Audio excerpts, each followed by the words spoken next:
And tonight we have a very special privilege of introducing Jennifer Karchmer and her presentation, Iceland, Land of the Free Press. Many people probably know Jennifer as a senior instructor here at Western Washington University in the communication department. And tonight Jennifer wears a hat of a different sort, and that of a professional journalist. This is something she's been doing for 20 years, and she got started in New York working as a reporter for the Associated Press. She went on to work as a journalist for CNN, CNN Money, and she has done freelance reporting for McClathy and Gannett. Did I say that right? Correct? Gannett. Perfect. I was worried about that one. Tonight she serves as a partner for Reporters Without Borders, which is an amazing organization, and she's contributed to independent media, including Whatcom Watch, our social newspaper, which has celebrated 20 years in print this month. During winter quarter, I actually talked to her right before she left, and she was very excited to spend 6 weeks in Iceland on a self-designed project researching freedom of the press, which will she be discussing tonight. So thank you all for coming, and I'm very proud to announce. Thank you.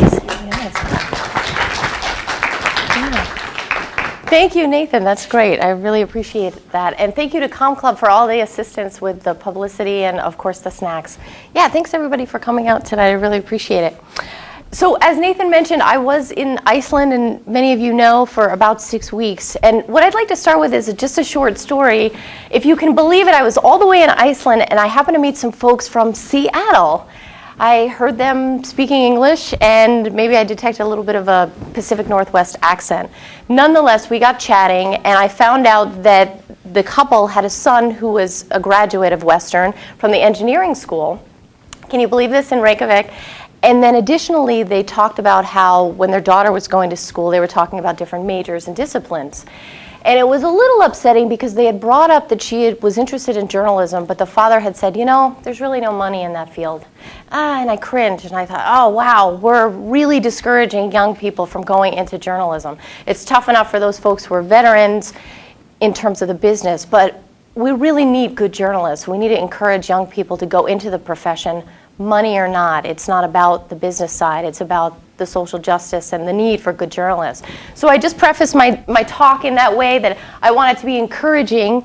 And for those young journalists in the room, I also encourage you to come talk to me afterward and definitely network with me, because I love talking to young journalists, older journalists as well. So I wanted to start off with a little bit of news today. If maybe you're aware or maybe not, today is World Press Freedom Day. May 3rd, it was deemed this in 1993 by the UN, and it's a way to commemorate journalists. In fact, it's a way to also show that we need to protect journalists and the profession. So today's World Press Freedom Day. It's possible that you weren't even aware of it, or maybe you did read the local news. But as a journalist, I moved more away from regular everyday reporting to being more of an advocate for journalism. So today what I want to touch on are a few things. Is World Press Freedom Day. I just mentioned that. Why would I go to Iceland in the wintertime? You know, who's crazy like that?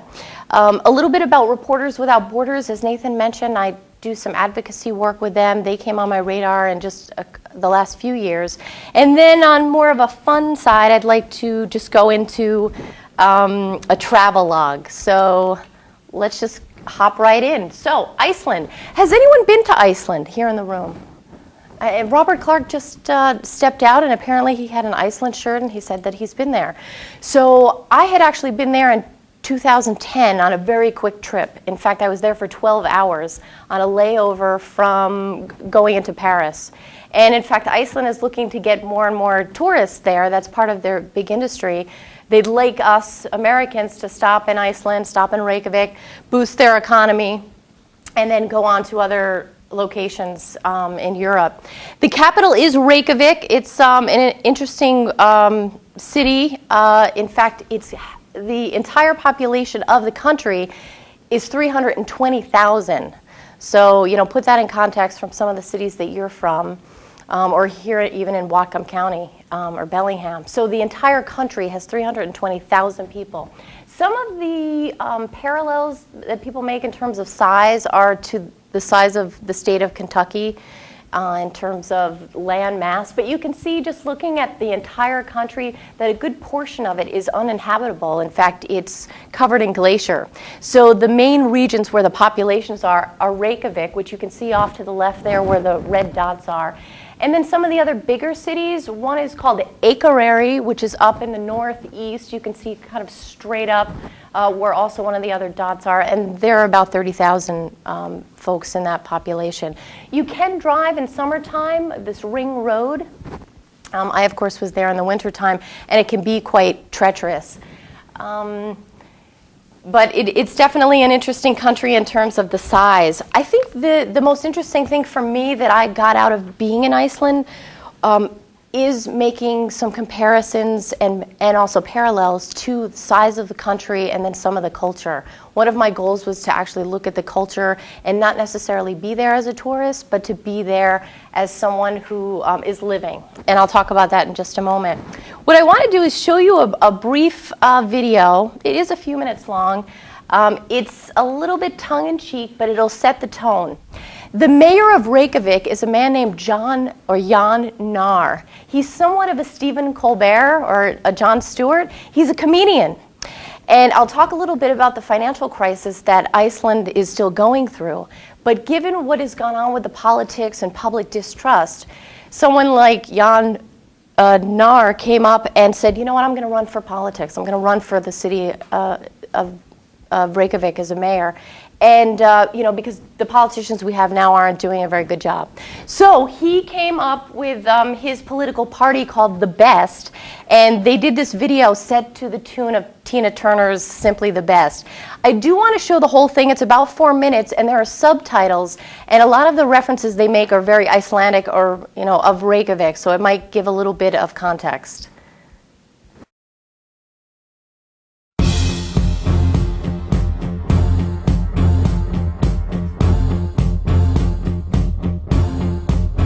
Við viljum borg sem flott, sem hrein og hlý. Og hágæða stöff sem vit í. Ekki meira blöff. Borgin mín, hún þarf vera töff. Við viljum gosbrunna lestir og alls konar dýr.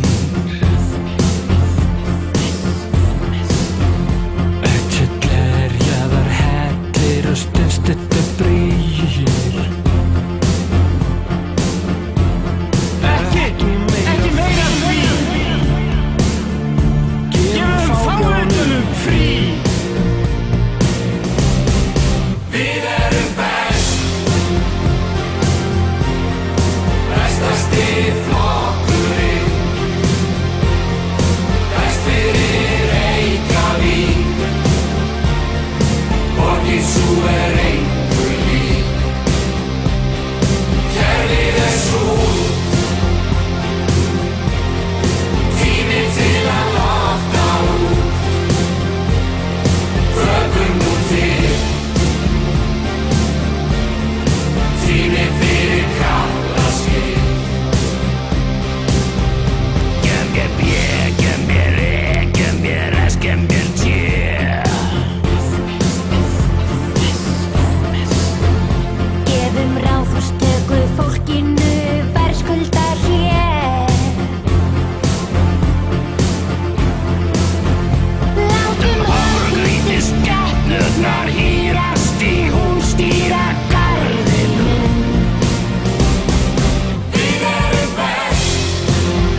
skoða hjarta sitt og spurja sig, fjölskyldu sína og jafnvel trúnaðarvini.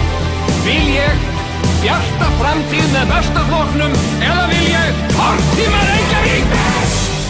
Ókeypis handklæði í öllum sundstöðum. Bestasti flokkurinn. Ísbjörn í húsdýragarðinn. Besti Reykjavík. Alls konar fyrir aumingja. Hver þessi lífið? Disneyland í Vatnsmýri. Kerfið svo. Fíkni efnalaust alþingi 2020. Komið á loftir mús. Sjálfbært gegnsæi. Stökkunum til. Út með b***abenn og inn með einarbenn. Stoppum þessi fokkingsvík. Kollur hud á Seltjarnarnes. Við erum best. Fellum niður allar skuldir. Og ókeypis í Hljómskálagarðinn. Og fækka öllum jólasveinum í einn. Og við sættum okkur ekki við lélegt. Vegna þess að við viljum fá best.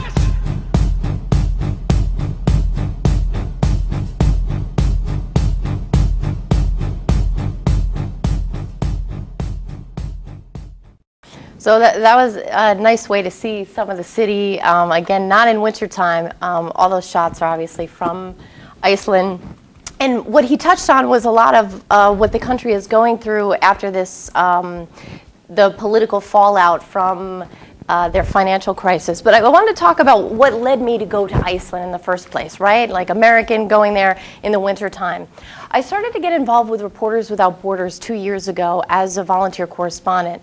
I wear a hat called the Washington State Bureau Correspondent. What that means is that I interact with other media professionals who are looking for support in censorship issues and other freedom of the press in Washington State.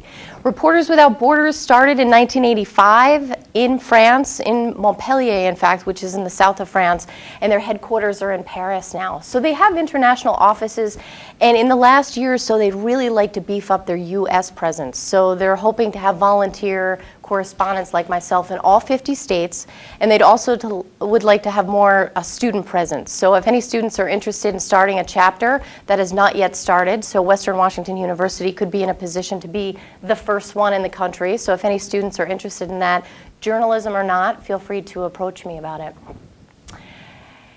So some important things to keep in mind about Reporters Without Borders is that it is an advocacy organization there to protect journalists. And what struck me was that Reporters Without Borders puts out this Freedom of the Press Index every year. They've done it for the last 10 years.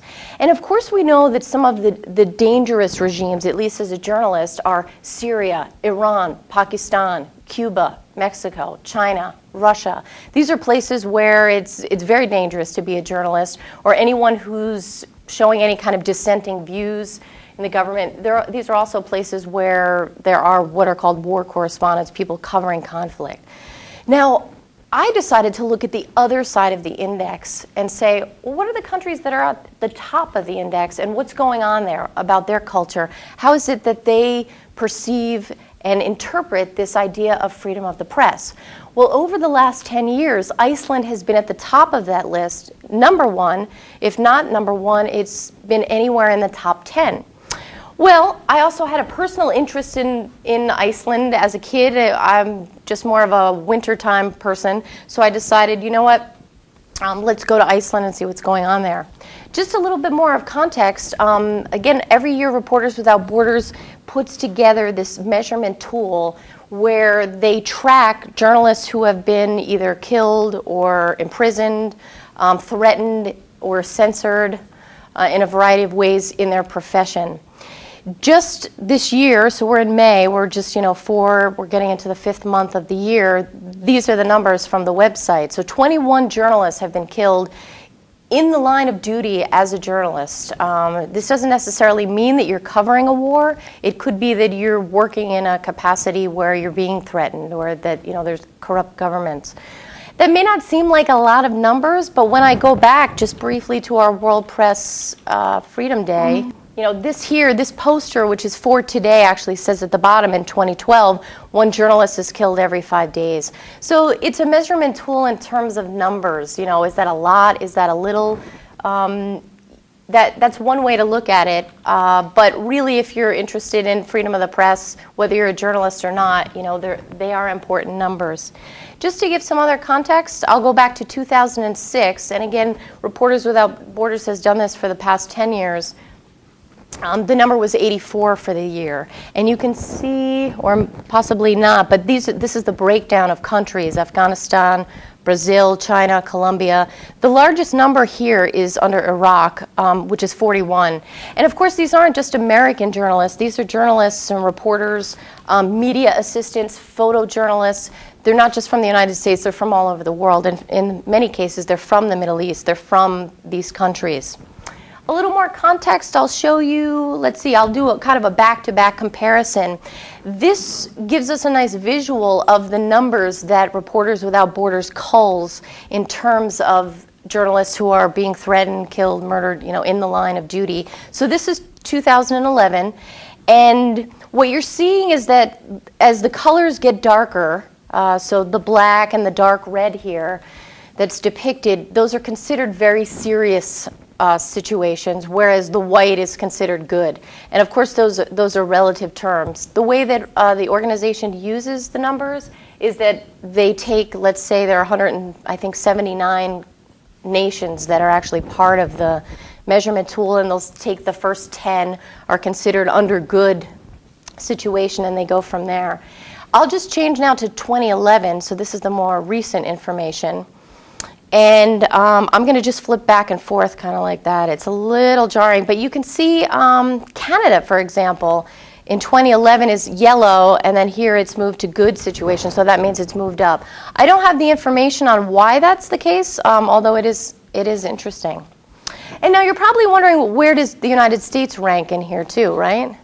And I'm going to provide that information at the end, actually. But the United States is not in the top 10. In fact, Canada is. But given during this year, the past year, in fact, the past 6 months, so since September, the Occupy Wall Street protests, there's been a lot of attention about the way journalists have been treated or mistreated in some cases in certain cities. And that has bumped up some of these numbers.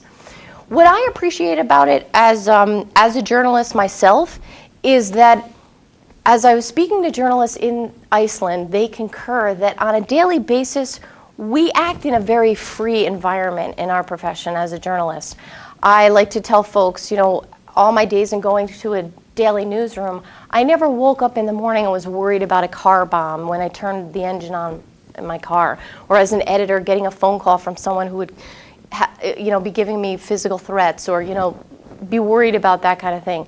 There's censorship for sure at another level in this country in ways that are much more subtle. But for other places around the world, being a journalist is a very dangerous profession. And for myself, it's given me an opportunity to really appreciate what I can do on a regular basis. And also, I hope as a consumer that when you pick up the newspaper or read it online, wherever it is that you're, and whether it's the New York Times or it's a local publication, that you can come away with a better appreciation for what the profession is all about. I think in the United States, just given that we don't have these threats, that we tend to, discredit or just not put as much weight into what's going on in the rest of the world. At least I know that I had done that a little bit. So let me just move into the Icelandic Modern Media Initiative. This is all like sort of the backstory, and then I'll get to like the fun, Northern Lights and all the cool things that I did when I was in Reykjavik. So I decided to do this self-designed research project to go to Iceland to actually talk to journalists, be on the ground, go to their newsrooms and talk to them and say, how do you operate as a journalist in this country? What is it like?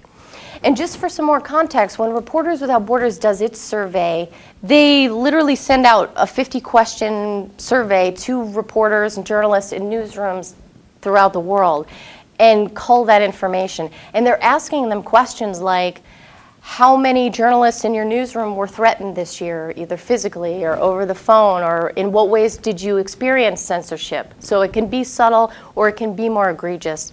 And again, for myself, it's been more subtle, and that's kind of another lecture that goes on. So what's happening in Iceland is that Leading up to their financial crash, which occurred in 2008, the country was basically known for its fishing industry, some tourism. We know it for its environment, and young people know it for Björk, who's one of the well-known singers. By the way, I did not have a Björk sighting. I did not see her, but I met plenty of people who know her, so that's just a side note. So in the mid-2000s, what was going on in Iceland was that they were starting to kind of diversify, and I don't want to get too technical with the financial crisis because it's also not what I covered, but from a real basic level, their banks got really big. They had 3 big banks of their entire country, and they failed. And the country has since incurred a lot of debt, and the public is now very upset with their government and the way they handled it. In fact, the former prime minister of Iceland just went through a trial. In fact, yesterday, the jury came through, putting him through a trial on whether or not he's responsible for the country going under this financial crash, and there were 3 counts, and 4 counts, and 1 he was actually found guilty of, which he's appealing. So that country is holding one of their politicians accountable for what has occurred in their financial industry, which may be a little bit different from the way other countries have handled their financial woes. Editorial. So with that, basically what happened was there was this crash, and without getting technical with it, we could bring in an economist on it. That happened in 2008. After that, the public was like, who are these people in office for us, in our parliament? We're really distrusting, we're really unhappy with the media as well. So people like John Nahr came forward, he's a comedian, and said, look, I'm going to run for office. In fact, a lot of people came out of the woodwork and said, you know what, I think I can do it better. So they have a really interesting parliament. In fact, one of their parliamentarians, her name is Birgitta Jónsdóttir, who you may know, she had a hand in working with Julian Assange with WikiLeaks and creating the Collateral Murder video, which is the one that you may have seen that allegedly depicts photojournalists being killed by the U.S. military. Nonetheless, she's one of the people who was involved, and I also interviewed her. She's an activist, a poet, a writer. She's not college educated. She's a single mother of 3 children.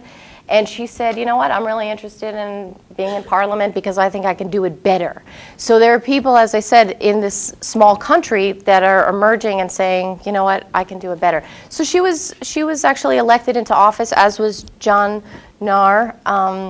So the public obviously is interested in these folks coming forward. So this financial crash happens, and the media is somewhat up in smoke. And so some folks have come forward to say, we need to start reforming our media and in addition our politics. So some folks have come forward with this Icelandic Modern Media Initiative, Birgitta being one of them, another gentleman named Smári McCarthy, who I also interviewed while I was there. And these folks have put together legislation. I mean, it's quite complicated in how they're writing it, and there's legality. But the gist behind it is that, look, we'd like to make Iceland somewhat of a safe haven, that people know that this is a place where we respect and advocate for freedom of the press, that the country also boasts a very high level, a sophisticated level of IT, internet technology, and that's also a booming industry for them in addition to tourism. So they thought, how can we couple these things together? So there's some folks who have created this nonprofit. It's really just a few people together with Birgitta in Parliament, hopefully helping to promote this. And they'd like to really set up Iceland as a place where journalists feel that they're free in the way that they're doing journalism. I'm going to show this clip. It's just about 3 minutes, but this also gives a few things. One, it gives a really good setup for what this Icelandic Modern Media Initiative is. And as you leave the room today, you are the special people who know about this thing called IMI, because it's just emerging in the news, so you can impress it in a cocktail party. Additionally, this is also a very good example of a well-produced news piece by Al Jazeera. So whether you're a budding filmmaker or journalist, it's also a good piece to look at. Welcome back. We're going to take a longer look now at a story that we touched on last week in Iceland. It's about a proposed new law called the Icelandic Modern Media Initiative, or IMMI. It's not the law there yet, but it's already caught the attention of journalists, civil rights organizations, and media all over the world. The idea behind IMMI is simple, but it's ambitious. Bring together some of the most progressive media laws from many different countries to create one holistic law that will position Iceland at the forefront of the battle to protect journalists, whistleblowers, and their sources from repressive libel laws. But can one legal initiative in one country offer protection from libel charges for embattled journalists in Sri Lanka, bloggers in Egypt, or authors around the world? The Listening Post's Meenakshi Ravi now on a media movement that's working towards creating a safe haven for investigative journalists everywhere.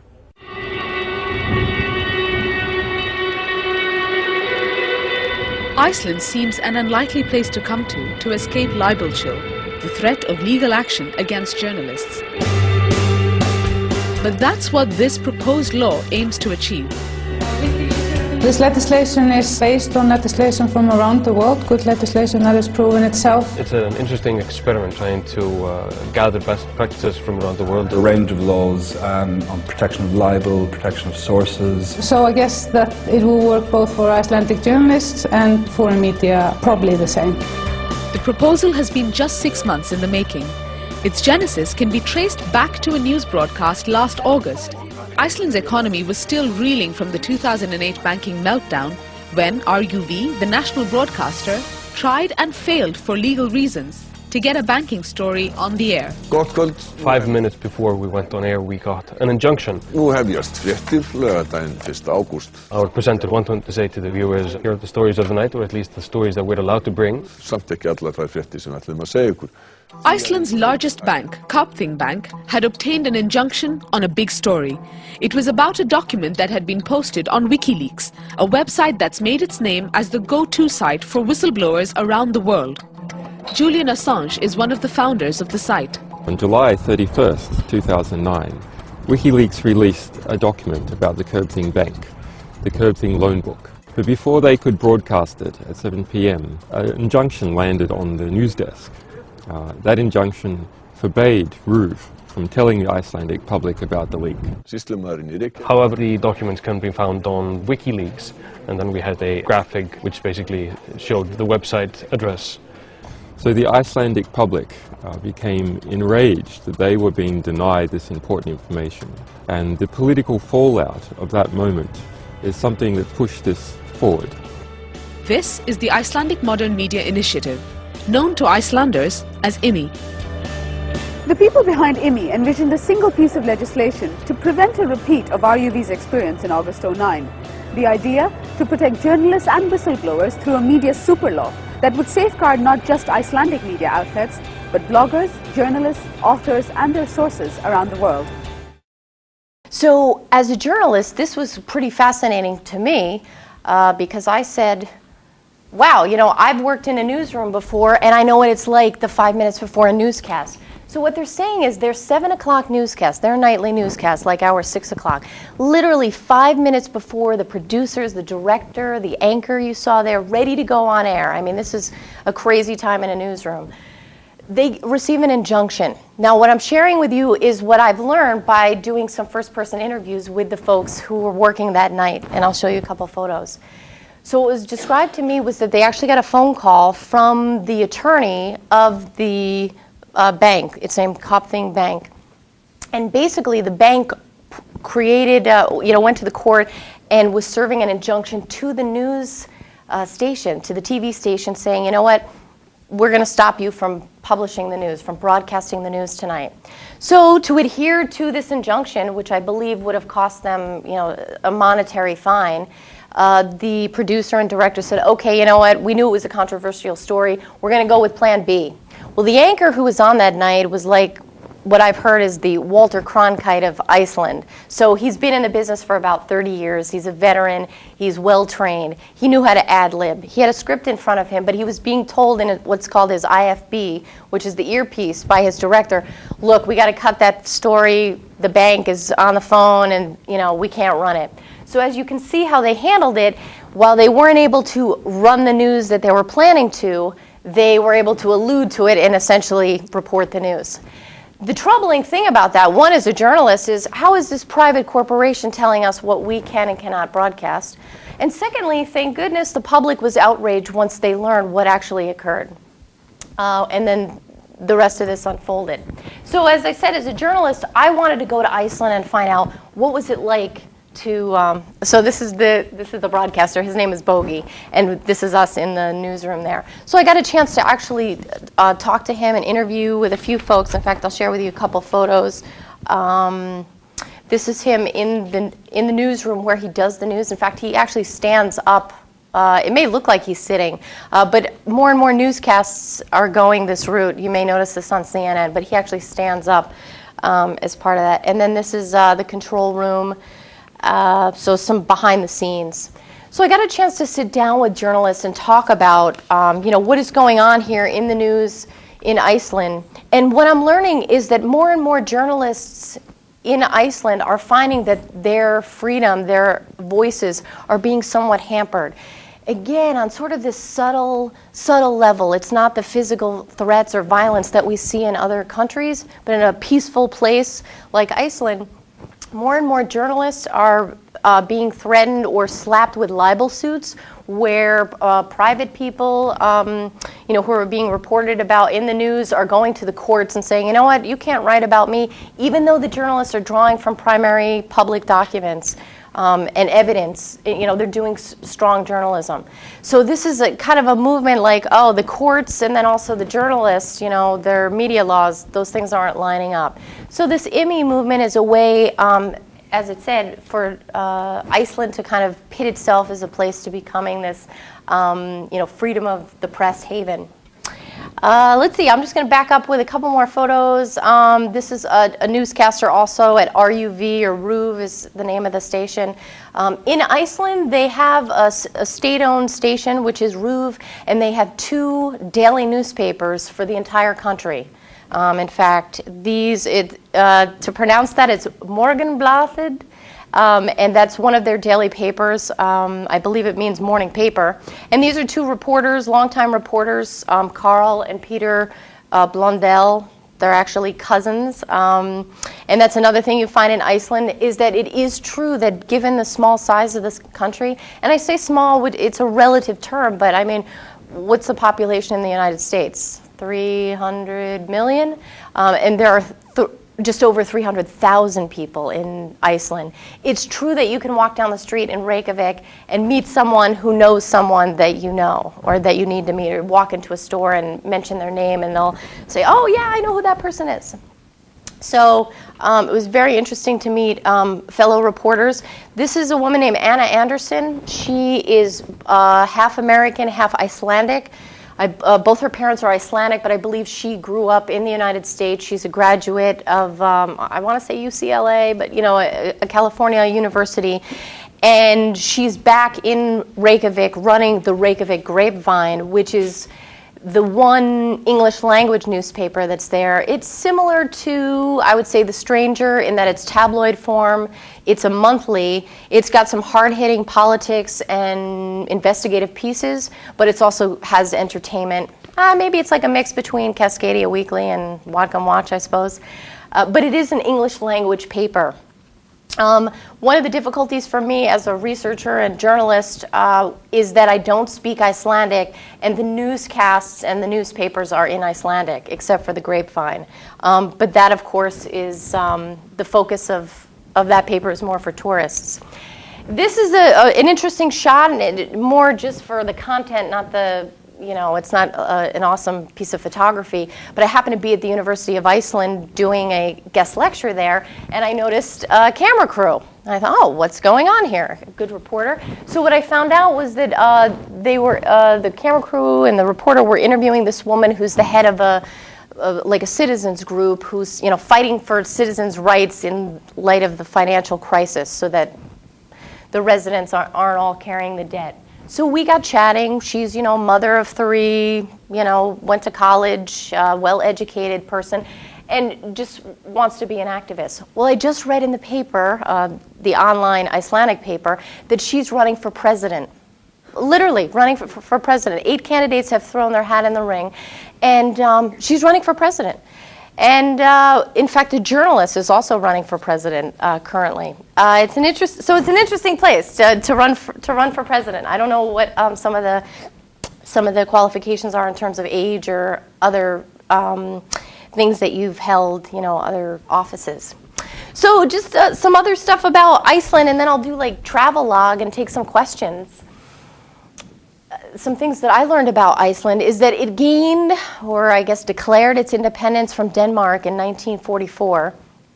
The first language in Iceland is Icelandic, with Danish being like the second one. Just up until about 2006, Danish was the other international language that was taught in schools, and that's now changed to English. So English is readily used everywhere you go, in Reykjavik at least. That's where I was located. Walking in the store, down the street, some of the signage is in English, but you can conduct yourself entirely in English with no problem. Everyone speaks English, and they speak English very well. You've noticed in the video, simply the best, one of the lines says, "We're the bestest." I know that they know that that's incorrect English. They're playing, with it. But very well educated, high standard of living, even despite the financial crisis. You walk down the street, it's not like they're homeless and, people driving, not very good cars. In fact, it's quite the opposite. The streets are clean. It's a beautiful city. Again, I was in Reykjavik, like where all the tourists are, although I was living there.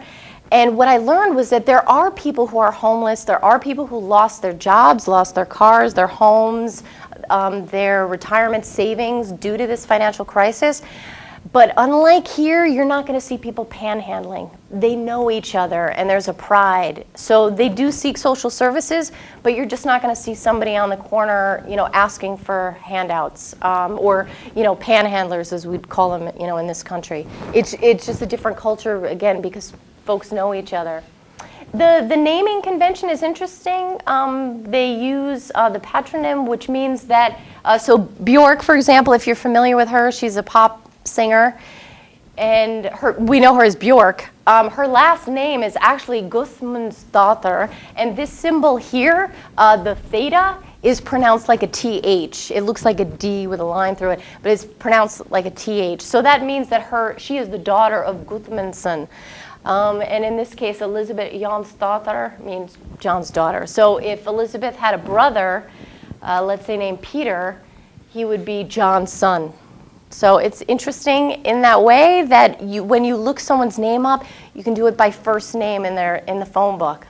So interesting. I didn't focus too much on the environmental aspects of Iceland because that wasn't my beat, nor the economic crisis, probably the two big things that everybody wants to know about.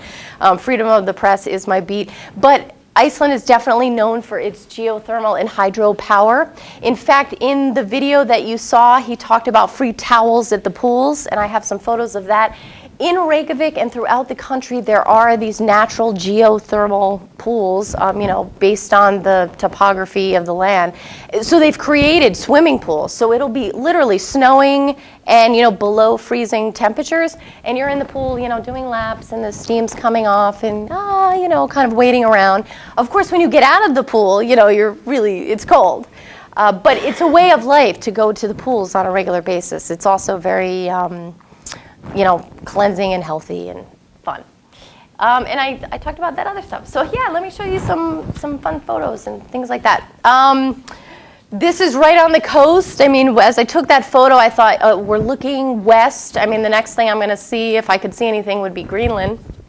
But it's pretty interesting to be in a country, where you're on the coast and, all you can see is blue sky or blue ocean. These are the average temperatures. It's cold there, but I'm from the Northeast, so it wasn't that much colder than, any winter time in New York, I would say. Although while I was there this, January and February for 6 weeks, Reykjavik received its most snowfall in like 30 years, they were saying. We landed in snowfall, and the first 2 weeks I was there was a blizzard. And I loved it. That's kind of why I went. These are the conditions. This man was giving a walking tour. So, you bundled up. And I must say the weather is very similar to Bellingham when it's not snowing. 1 minute it's rain, and then it's sunny, and then it's sleeting, and then, you're back to rain again. So, we get that similar thing. Again, not a wonderful photo, but more illustrative of the daylight or lack thereof. So I was there in wintertime. We were kind of coming out of the shortened days. But this is 9 o'clock in the morning on a Tuesday. In fact, this is just before I'm meeting with Birgitta at the Parliament building. So this would be parallel to meeting with a congressperson or a senator or a governor even, or heck, well, not quite the president, but someone high up in the level of politics. She shows up with a backpack on. We're about the same age, but gosh, if she didn't look like, a kid, she just, had a backpack on and showed up. Oh, I power walked here from home. We went inside. I needed to get, a guest pass and that kind of thing. She took it back from me, handed it in, said, oh, let's go over here for coffee. So we went to what was called Café Paris.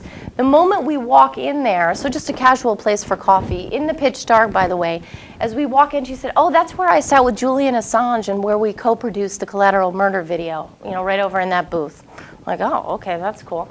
So we had about a 2-hour interview, and, the sun slowly came up, and I took notes, and, people would walk by and wave and say hello, and, if it were the United States and I were a reporter looking to meet with a dignitary or a politician, all kinds of clearances and go through the public information officer. I mean, here I just called the woman up. She shows up with a backpack on, and we get chatting.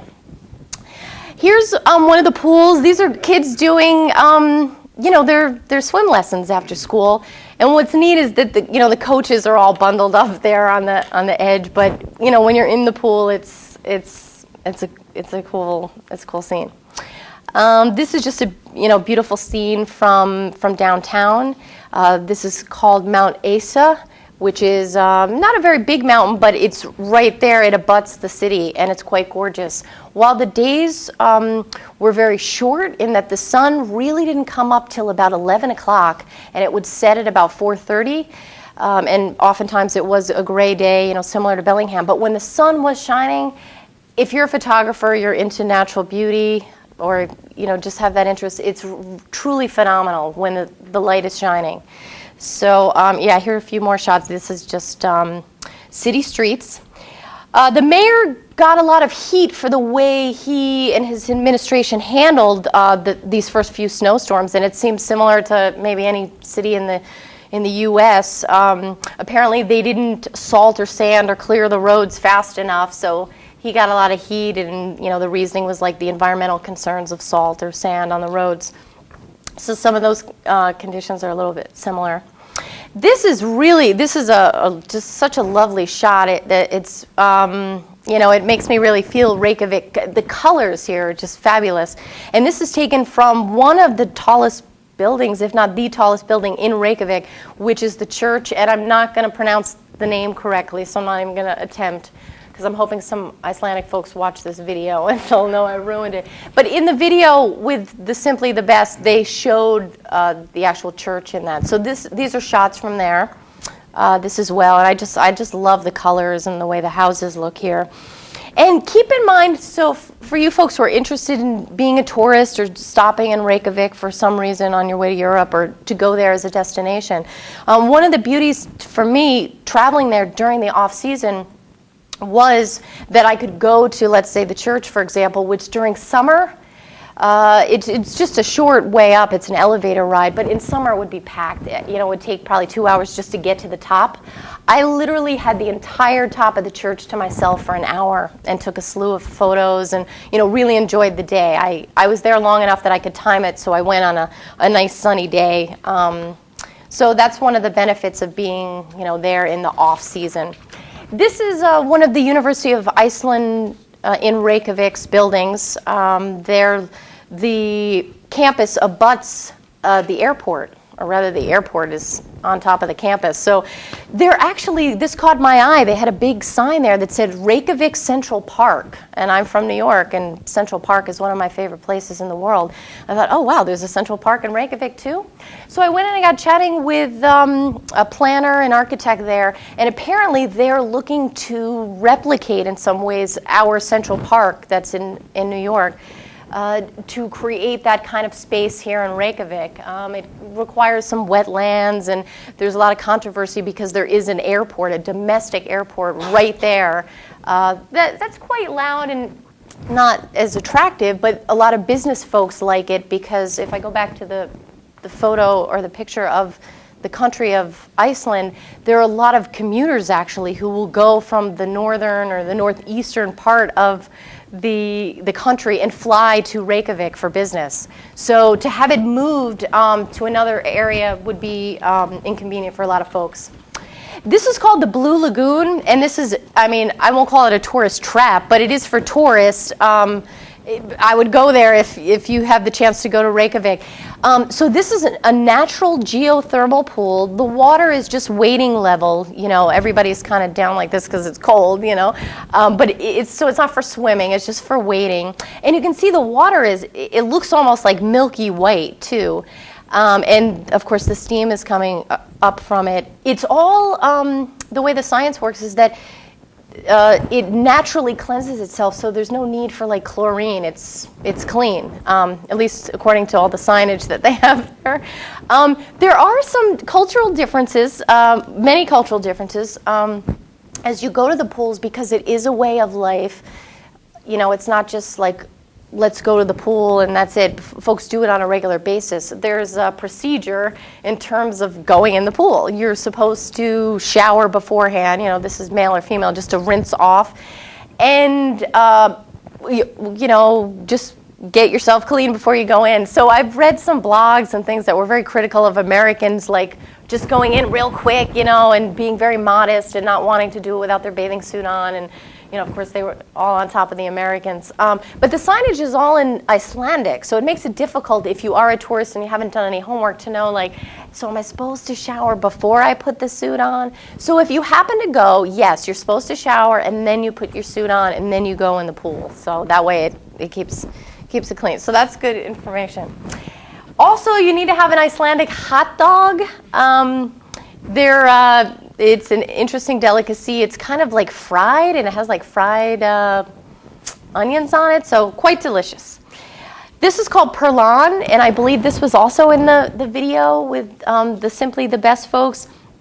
And it's got somewhat of a museum in it. It also has some museum. What else is in there? Oh, there's a restaurant as well, and it's called Perlan, which means the pearl, which is it's an important landmark. Again, not a wonderfully composed photo, but again, it's an important one. This is located on a place called Vivvy Island, and I'm saying Vivvy, it's got that character in it again that's in the Icelandic alphabet. And it's literally a 5-minute ferry ride from Reykjavik to this island. So it's kind of part of Iceland, and there's some history there about it being inhabited by monks, in the 1600s. So right now it's a tourist destination. No one actually lives there, but there are a few buildings. And what is depicted here at the bottom is what's called the Peace Tower. And this is something that Yoko Ono had designed in memory for John Lennon. And around the Peace Tower is inscribed the words "Imagine Peace" in 24 different languages. And in certain times of the year, it's lit up to commemorate and remind us of who John Lennon was and everything that he stood for. I believe on his birthday and then also on her birthday. And it was actually lit up while I was there, so it must have been maybe somewhere in late February.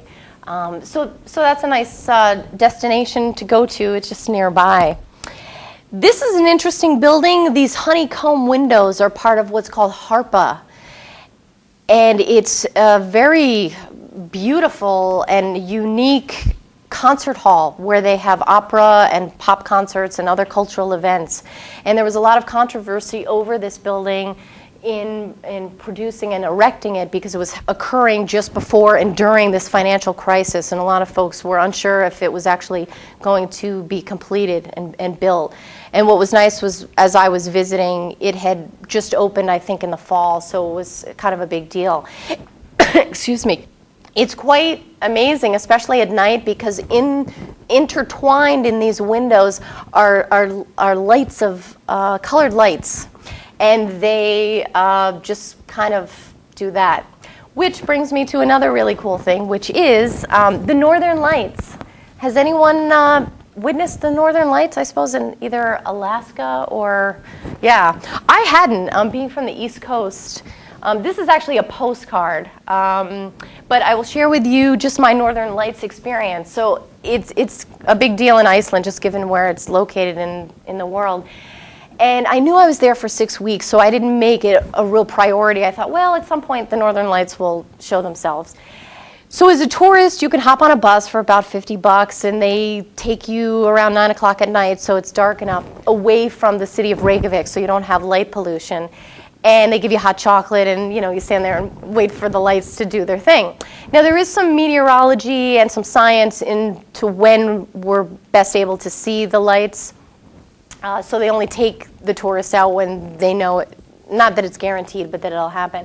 So one night I happened to be out with friends at a jazz club, and someone got a text. It was around midnight, and they said, "Go outside, the Northern Lights are there." And right from the city of Reykjavik, even with all the light pollution, I was with a few friends for almost an hour, and we got to see a whole show.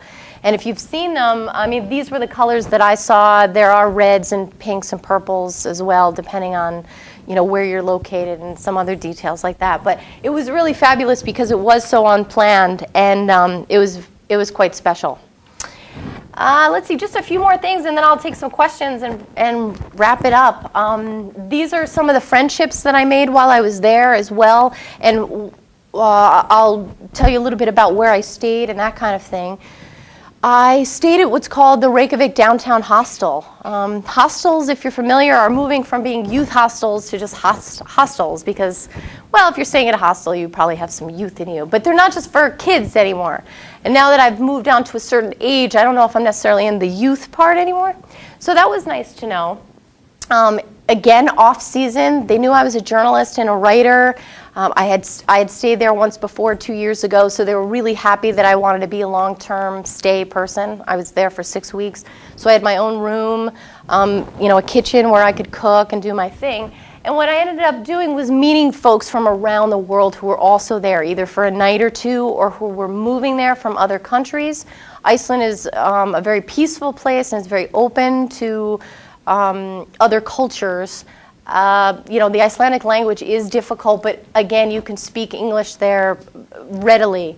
So, and English being a language that just about everyone who I met who was an international person could speak.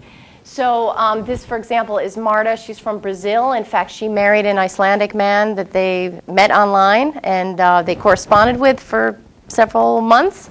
Or years, and then she moved to Iceland, so it's a little bit of a culture shock in terms of weather for her. And on the top right, these are a few of my friends from Spain, Estonia, Martina's from Croatia, and Sophia's from Austria. This woman's name is Gusofina, and she's Icelandic, and I'm seen there at one of the local flea markets that happens every Saturday and Sunday. This thing is huge, and it's not just for tourists. I mean, it's like for everybody. In fact, it's where I purchased this very classic sweater. So I'm trying one on there, and we had a photo. This is a classic Icelandic design. Maybe you're more familiar with like the Norwegian sweaters, which also has a similar pattern, but not quite the same. And this is also very popular, the vest. And this is wool, and it was knitted by someone's grandmother. It's very authentic that way. But what I like about the sweaters is that they're not just for tourists. I mean, it's truly what the Icelandic folks wear, given the climate and the weather. It's wool, it gets wet, it does dry. Many men wear them as actual coats. How much? What's that? How much? This I purchased, this was, I believe, $80 US. And the one there that's hand knit is probably like 120. And then I bought another one that has a zip front. So I boosted their economy while I was there. So yeah, kind of in that range. But, again, they're hand knit. I've seen some folks online where, it might cost upwards of $200 or $300 or $400, just given the quality of the wool that they use and the fact that they are hand knit. And then these folks with this kind of snowman thing are from Seattle. So that was kind of a fun thing. I'll just show you one or two other things, and then we'll do some questions. I'm really into language, and I'm very fascinated by, especially a language like Icelandic, which really the best I can do is tell you I learned tak, which means thanks. Bless means bye-bye. Other than that, really, the pronunciations were very difficult. This is sort of a very Icelandic. What would you say? I purchased it at the flea market. I don't know who the artist is, but I will tell you. It says you don't have to brush all of your teeth, only the ones you want to keep. And these are so obviously this is for kids. I wanted to give it to my brother and his wife so they could hang it in the bathroom to remind the kids to brush their teeth. And the two characters' names are Karius and Bacchus, or Bacchius. And there's a folklore in Iceland that, if you don't brush your teeth, that these little guys get in your mouth and they, create cavities. But I just thought the language is kind of interesting, and that they have a few characters that obviously aren't part of our alphabet. Another really wonderful surprise for me was that when I got to Iceland, I learned that apparently there's quite a large French-speaking population. Who knew? There was an Alliance Française just right there by the hostel where I was staying. And lo and behold, there happened to be a French film festival that concurred with the dates that I was there. So I was very excited. This is a poster for the movie The Artist, which maybe you've seen. So have you seen The Artist? You guys know what I'm talking about, right? Okay. So I watched The Artist in Iceland so let's see, how does this go? Because if you've seen the film or not, it's a silent film. So there's no talking, but there is some writing in English. So while I was in Iceland, the subtitles were in French, but they also had Icelandic subtitles. So they had two sets of subtitles. Which was very interesting because the French I know, a little bit, but the Icelandic I didn't. So it was kind of neat to see both. But apparently there's quite a population of French-speaking folks in Iceland. So let's see. I'm going to conclude here because I can keep going all about Iceland because I'm obviously very excited about it.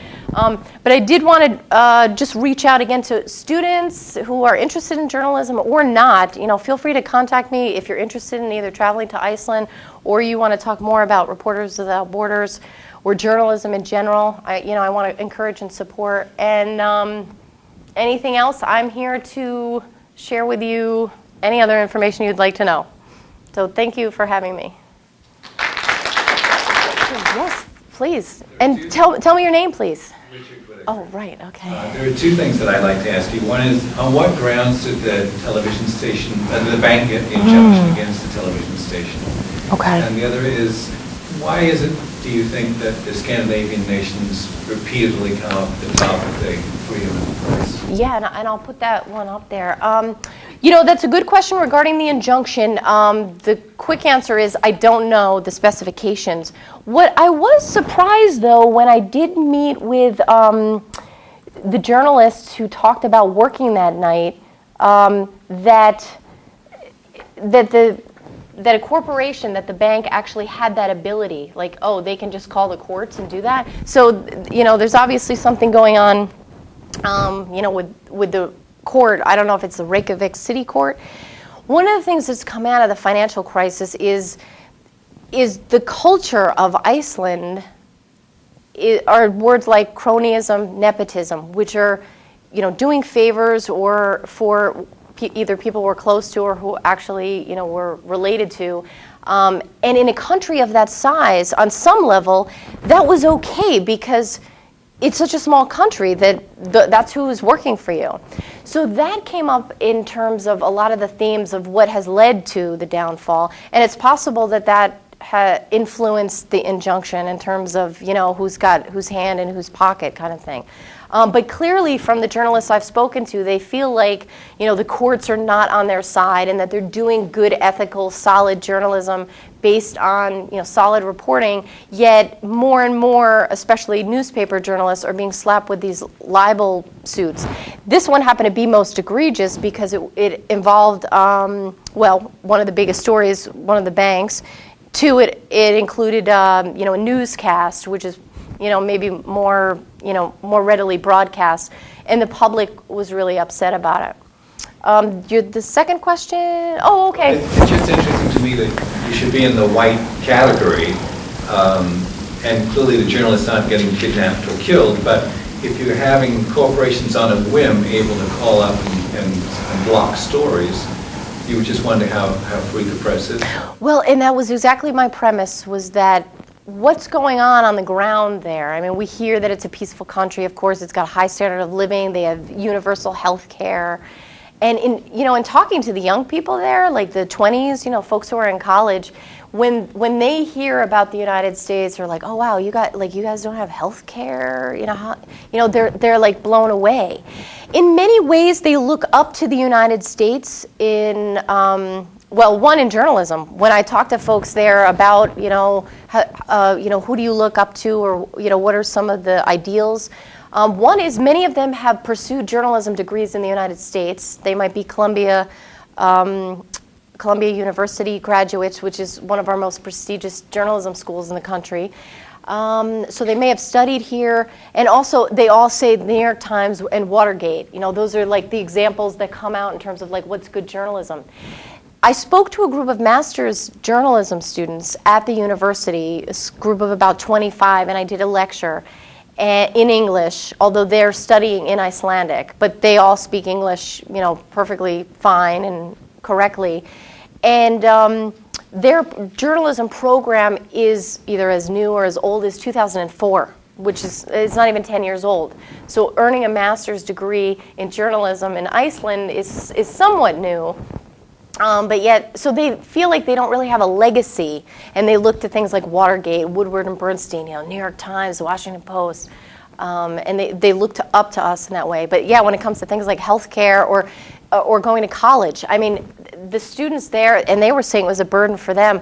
They pay like in U.S. dollars $500 a year, and whatever the costs are. To students here, that would be laughable. Like, gosh, look at my tuition. I can spend just that on books alone.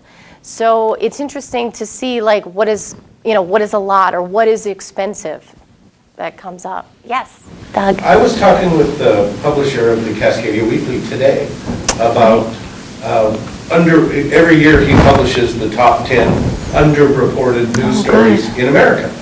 And I was telling him about your presentation tonight. I had invited him to come. And it was some years ago in the Weekly, was the first time that I read that in terms of freedom of the press, we have all been raised to believe that we're guaranteed the freedom of the press. And that most years, the United States doesn't even hit the top 10. Totally. So you promised at the beginning. Oh, thank you, Doug. Thank you, Doug. Awesome. I think I have it in my notes here somewhere. USA is 47th this year. It was 20th in 2010. The years are a little off, so this year I think means 2011 too. And what I read was that, so the USA number has dropped quite a bit, and that was due to the reporting regarding the Occupy Wall Street movement, and a lot of the arrests involved there has changed the ranking. And then Canada was 10th, is 10th in 2011 and was 21st, so it has moved up. I don't know what has led to that. This, however, is a great link if you want more info on, those rankings. So it's a good tool. I must say that this is interesting about Reporters Without Borders that I've learned as a correspondent, is that these rankings, they don't measure the quality of the news gathering. They merely measure what it is that we can measure quantitatively, which are numbers of journalists who've been threatened or killed or murdered or censored. And those are much different things. I mean, how do you measure quality? So they're measuring the things that they can quantitatively, but does that necessarily mean that here you've got Iceland at number 1, or at least in the top 10? What is the quality of the news gathering? And, oh gosh, here's another really great piece I'll just share with you, is that apparently the Icelandic people, they don't necessarily think that the quality of their news is that great. So while I was there, I reported on the press freedom rankings, which had come out, I guess, in late January, so while I was there. And I did a posting at the Reykjavik Grapevine, the English language newspaper, which has a Facebook page, and I posted something, and then this is what came up. So my story was Reporters Without Borders ranks Iceland in top 10 again. Oh, it was January 15th. And then I put a prompt there and I said, does this ring true, making reference to the story? And these comments, not so many, but enough that in a country of that size, we see people saying, not lately, don't get too excited. I think it's more a reflection on how crap the rest of the world are doing and how little research they're willing to do in Iceland. Someone else says, worst part is that there's apparently not one reporter in Iceland who knows how to use this freedom, and then so forth and so on. You know, this person, you know, said quite a bit about, you know, a haven for free speech, you know, and so forth. Some Icelandic folks feel like they're kind of held up on this pedestal because a lot of these indices about like happiest people or best place to be a woman or best place to be a journalist, you know, Iceland ranks at the top. And then here, these are the folks who live there, and these are the comments that they're making. So, you know, quality may be a different story. Well, but the other thing is, go to any newspaper in America that has a comment section on stories or letters to the editor, and you will find the lowest common denominator of every community represented incredibly well. If you want to meet the biggest morons and trolls in Whatcom County, read the comment section at the Bellingham Herald.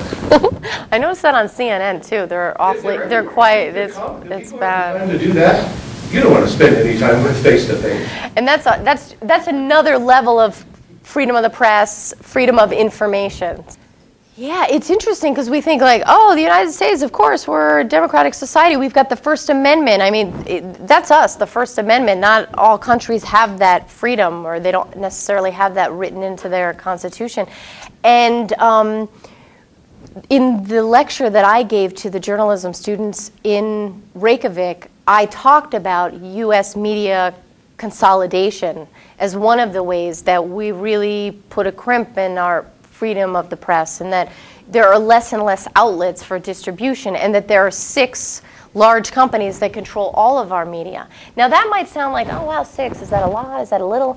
I just told you that in Iceland, a country of 320,000 people, that there are 2 daily papers for the entire country. Now there are some other regional newspapers going on, but for the entire country, there are 2 newspapers, one of which is being edited currently by the former Prime Minister. The other was being owned by someone who had ties to one of the banks. So that's another media ownership question of like who's actually running the show here. I must say that the journalists that I met with they're committed people. They do good quality journalism. They hold master's degrees. They've been educated either in the States or in Iceland or in the UK or elsewhere, you know, in Europe. And you know, they take all this very seriously, but it seems a little bit of like the courts versus journalism. And the country's in a very interesting position coming out of this financial crisis because there's a lot of public mistrust. And as you can see, you know, activists, you know, with a backpack and, you know, mother of 3 with no political background can step up and run for either, you know, president or be a parliamentarian. So it's an interesting place to go to in terms of opportunities. In my lifetime, we went from having journalism on TV and in magazines and in newspapers that was respected and reliable to what I refer to as the punditry now, where we have commentators on the radio and on TV that sadly a lot of their fans don't know that it's not news. Have they devolved there to a similar Oh, level? wow. That's a good point. Yeah, again, one of the disadvantages I'm at is that I don't speak Icelandic. And now, of course, I'm continuing to do my reporting internationally, like through the internet. But that's another thing to look into in that, what is their Sunday morning shows? Do they do the Meet the Press, or do they have the, whoever the Crossfire, that show's not on anymore, but those morning shows, which really are still kind of news shows with pundits, but rather commentators. Oh.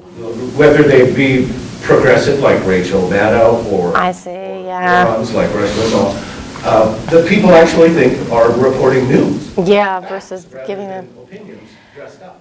Yeah, I'll look into that. And also I should mention, thank you to Doug, by the way. Literally the day I landed, I got a text from Doug, who I know here from Bellingham, saying the Tom Hartman show is in Iceland.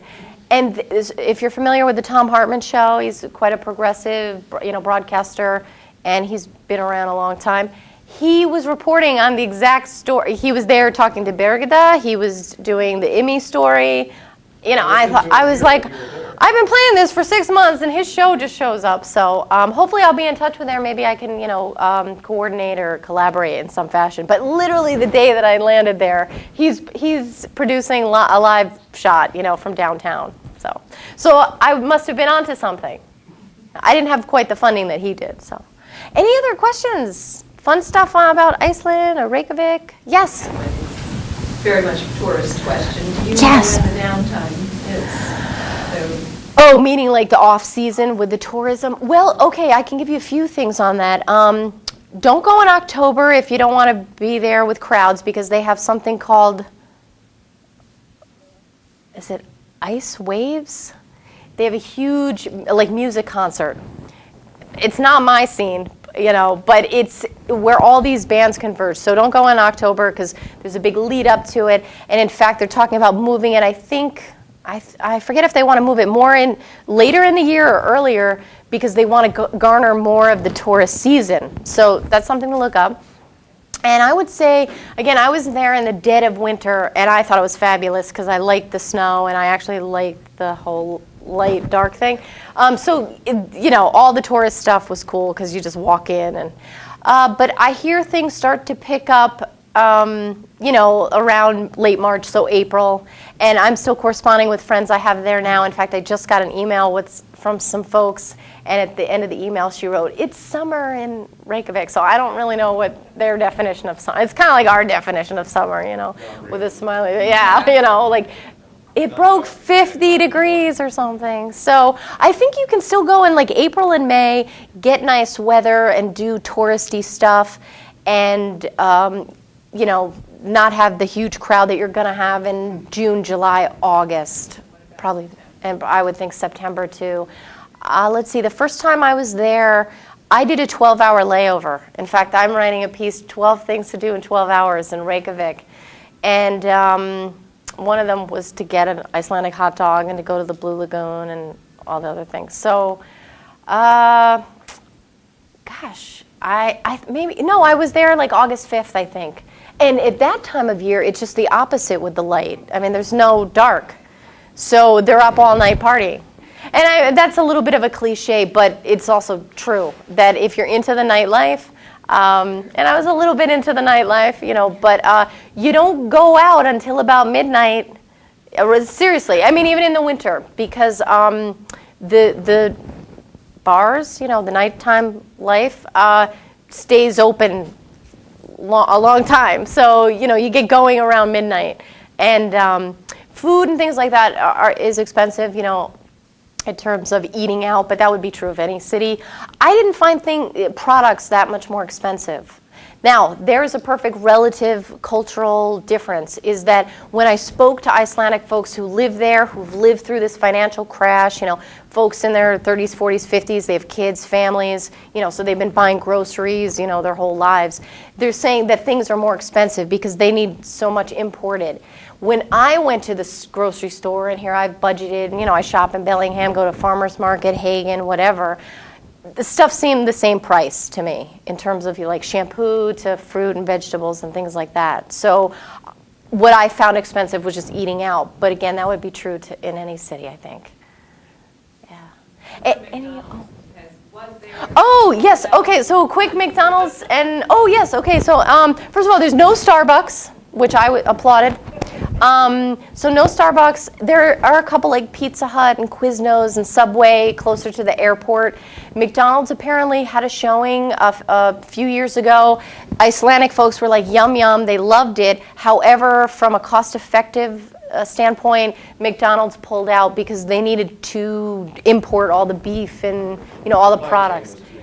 And yeah, exactly. And so it just wasn't cost effective. But the Icelandic folks were like, oh, yay, McDonald's.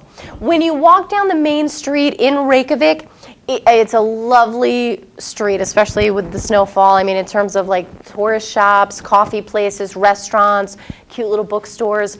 It's all uniquely Icelandic. They have their own chains. They have like a tea and cafe. They call it tea and coffee place. But there's no Starbucks, there's no Applebee's and all that Olive Garden. It's all uniquely Icelandic. I did not eat shark and I did not eat puffin or sea puffin, but those are apparently some delicacies that they have there too. Is the hot dog a beef hot dog or is that Oh, that's true. I'm not sure. I thought it was quite good. It was but I'm also a sucker for like a New York hot dog when I'm in New York. So, awesome. Thank you everybody for coming. It was a long presentation, but I appreciate it. And please take some cookies on your way out for your loved ones. Thank you. Yeah.